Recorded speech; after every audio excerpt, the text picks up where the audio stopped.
Programang ito ay rated SPG. Striktong patnubay at gabay ng magulang ang kailangan. Maaaring may masiselang tema, lengguwahe, karahasan, sexual, horror o droga na Matindi nga ang galit nga nito ni Shaira dito nga kina Christy at Hannah dahil ito nga ang sinisisi nga niya kung bakit nasira ang buhay nga nito. Kaya ngayon nga ang kanilang mga anak naman nga lang nakataya dahil na nga rin sa pag-iiganti nito ni Shaira. At dito nga ay kinulong niya nga muna ito at kapag nga hindi nagustuhan nga nito ni Shaira ang mga galaw nga nito nila Hannah at Christy ay tatapusin niya na nga ito at hindi na siya magdadalawang isip pa.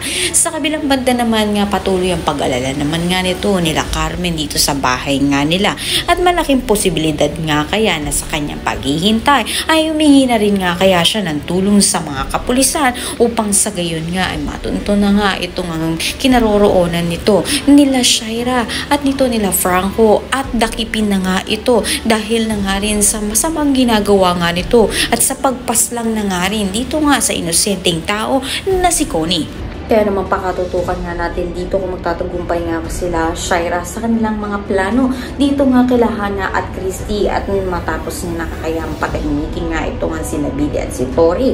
Ang lahat na yan nabangan natin, maraming salamat sa input.